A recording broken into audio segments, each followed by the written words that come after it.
começar a apostila 3, no capítulo 10, certo? Então, nessa unidade, nós vamos falar um pouco de tipos de frase, de polissemia, tá bom? No capítulo 10, nós temos um quadrinho da Turma da Mônica, que eu vou ler com vocês, tá? Magali, hein? Que pão! Ai, ai! Você não me engana, Magali? Que cara é essa? Ai, Mônica, que pão acabei de ver! Mesmo aqui no bairro? Ali na esquina. Como ele é? Ai, super fofinho, uma doçura. Você vai me apresentar, né, Magali? Claro, Mônica. Vem comigo. Puxa, Magali, ele deve ser um estouro, hein? Fofinho, uma doçura. Pega um pedaço, Mônica. Então, esse início, essa história, ela já vai nos dar algumas pistas sobre o que é polissemia. Por quê? O que aconteceu aqui na história? A Magali falou que viu um pão, certo? E a Mônica entendeu de uma forma, porque o pão que a Magali viu foi o pão literal, o pão da padaria, certo? E aí ela ficou apaixonada por aquele alimento. A Mônica já interpretou de outra forma. Ela achou que o que a Magali tinha visto era um cara muito bonito. Por quê? Porque era comum, né? Acho que hoje não é mais tanto, usar pão como uma gíria de homem bonito, certo? Então foi essa a confusão que aconteceu aqui na história. Polissemia é o quê? Então é quando eu tenho mais de um significado para uma mesma palavra. Então os significados eles vão variar dependendo do contexto em que eu tenho. Então aqui eu tenho aqui, ó, pão, sentido usual, que é um alimento, tem o mesmo nome de pão, que é no sentido figurado, um rapaz bonito, certo? Se a gente parar para pensar, quase todas as palavras vão ser polissêmicas, porque dependendo do contexto, nós vamos ter um outro significado, certo? Por exemplo, vou mostrar aqui para vocês a palavra prato no dicionário. Vocês vão observar que prato pode ter vários sentidos diferentes. Primeiro, ó, utensílio de forma geralmente circular, onde se serve a comida à mesa. Então, é o prato onde a gente coloca a comida. Próximo, a própria comida. Então, eu posso falar, eu fiz um prato de macarronada. Né? Eu não estou falando do prato de vidro, certo? Eu estou falando do prato do alimento, o próprio alimento. Olha esse próximo.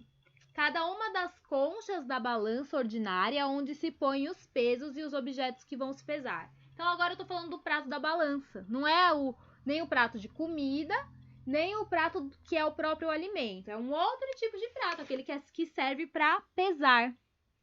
E o último significado, pôr tudo em pratos limpos, esclarecer um assunto. Então, agora, pratos limpos, colocar as coisas em pratos limpos, é você esclarecer. Perceba que aqui é um sentido figurado da palavra, certo? Não é o sentido literal. Não é aquele sentido dicionarizado, assim, né? Mas é mais um sentido figurado, certo? Agora vamos voltar aqui para o etapa. O etapa ele vai pegar a palavra bateria, certo? Para mostrar os vários sentidos que a bateria pode ter. Porque eu posso ter uma bateria do instrumento mesmo musical. Aqui, ó, por exemplo, o vocalista aproximou-se da bateria e percebeu que alguma coisa estava acontecendo. Perceba que a gente sabe que tipo de bateria que a gente está falando exatamente por ter a palavra vocalista. Então, o contexto nos mostra o significado da palavra. Aqui o próximo. O mecânico aproximou-se da bateria e percebeu que alguma coisa estava acontecendo. Agora, esse contexto nos indica que essa bateria é um instrumento? Não, né? Deve ser provavelmente a bateria do carro. Porque a palavra mecânico já nos dá esse apontamento. Olha o próximo. O passista aproximou-se da bateria e percebeu que alguma coisa estava acontecendo. Então, agora o passista seria o pessoal que dança samba, né? Então, a bateria em questão é a própria banda, certo? Que toca em um carnaval, por exemplo. Ok? Então, perceba que, dependendo do contexto que eu tenho, eu vou ter uma mesma palavra com significados diferentes. Fácil, né? Então, polissemia é isso. É uma mesma palavra que tem vários conceitos, vários significados, tá? E a gente vai saber qual que é o significado em questão vem do contexto da frase ou do texto que a gente estiver lendo. Agora vamos ver tipos de frases. Nós vamos ter várias formas de se comunicar, certo? Então vamos ler aqui o texto. Por meio de balões com palavras ou sinais, as personagens de uma história em quadrinhos se comunicam. A forma mais comum que conhecemos para nos comunicar é o diálogo. Ou seja, o diálogo é uma conversa, tá? Em que a história em quadrinhos faz, o que a história em quadrinho faz é o que nós fazemos a todo momento. Ou estamos falando, ou estamos pensando. E tudo na comunicação é feito com palavras que juntas formam frases para expressar uma informação de forma completa.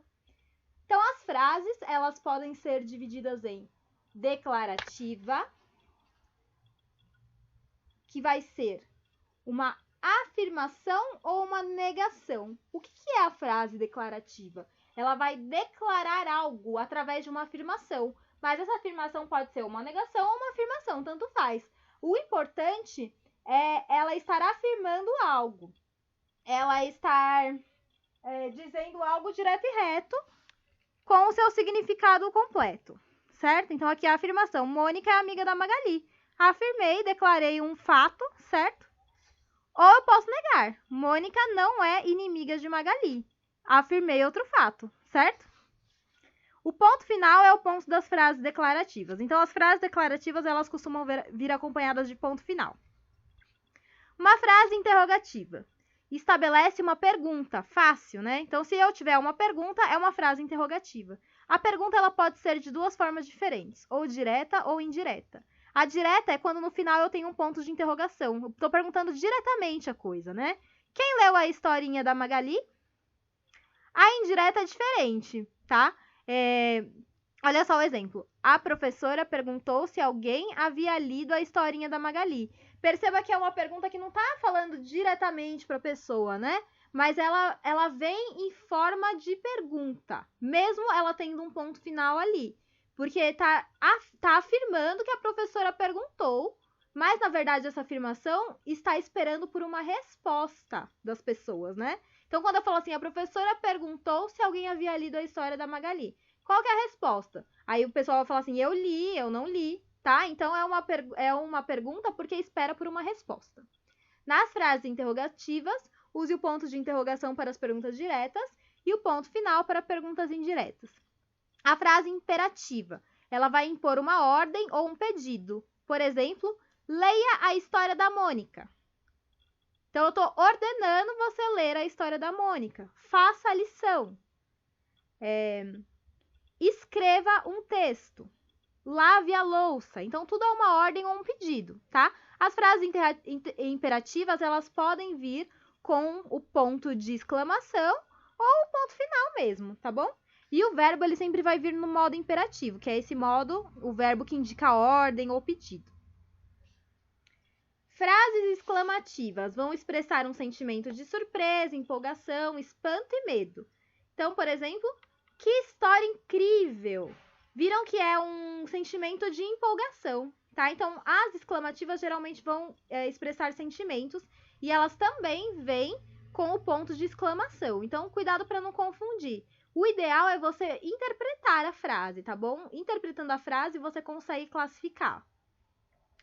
E as vocativas são aquelas que expressam um chamado, quando você está chamando alguém, certo?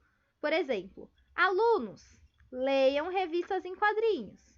Percebam que aqui eu estou chamando os alunos primeiro, né? Eu chamo atenção, alunos, leiam revista em quadrinhos. Ou você fala assim, ó, Luiz, faça os exercícios. Perceba que eu também chamei, né? Chamei Luiz, certo? Para as frases vocativas, utilize um chamamento no início, que geralmente vem acompanhado de pontos de exclamação e termo de valor imperativo, mas não necessariamente precisa vir com ponto de exclamação, tá? Pode acontecer, como pode não acontecer. No vocativo, vir com um ponto de exclamação, ele pode vir com vírgula também. Certo? Então, por hoje é só. Agora eu vou deixar vocês para fazer os exercícios, tá bom? Espero que vocês tenham compreendido.